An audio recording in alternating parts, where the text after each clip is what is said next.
Back to politics now. Donald Trump announcing the formation of a faith advisory board after meeting with evangelical leaders and conservative Christians yesterday.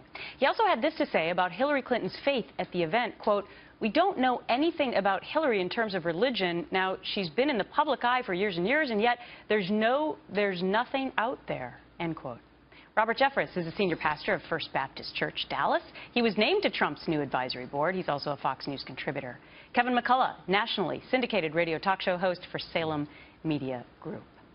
So, Dr. Jeffress, let me start with you, since you have been named to this advisory board now, and you've been a supporter of Mr. Trump. Did he say that actually about Hillary Clinton, about her faith? He did say it, but it was Trump being Trump. It was a minor aside, not a major focus. I've been with Trump 3 times this week, including a one-on-one. And as far as Christians go, what he's concerned about is not Hillary Clinton's denomination, it's her position. He is very intent on protecting the religious freedom of Christians and people of all faiths. He realizes the way to do that is through the Supreme Court. He is going to be committed to appointing conservative justices to the Supreme Court who will protect religious liberty and the sanctity of life. And there could not be a clearer distinction, Gretchen, between the kind of appointments Trump will make and the liberal activist judges that Clinton will appoint. But, Kevin, you know, I thought what was interesting was, and tell me if this is true or not, when the organizers, 8 of them, were asked to raise their hands if they were going to endorse Donald Trump, that they didn't yet. Yet is the operative word. And I know that you thought the response to him in this community was mediocre yesterday. What do you mean by that? Yeah, I wouldn't say that he walked out with a grand standing ovation. I think he first did no harm, which I think is what his main goal was to do. And then I think he began to build a bridge. Reagan said personnel is policy.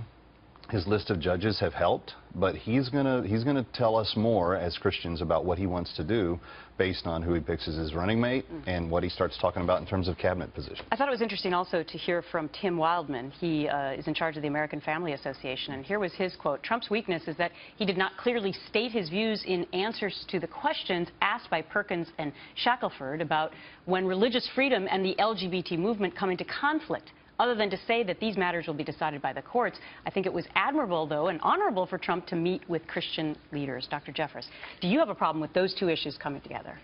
No, I don't, because Trump's very correct. The president doesn't make those decisions. It will be decided in the courts. And Gretchen, your point about the leaders not supporting who were there, that was the organizers. All of them were non-Trump people in the primaries. They voted for Carson, for Cruz, and yet Donald Trump went right past them and reaches the people in the pew with the overwhelming evangelical support. And so he wasn't expecting the support of those 8 guys up there. And their support what about the support of the other? But what about the support of all the other people who were there?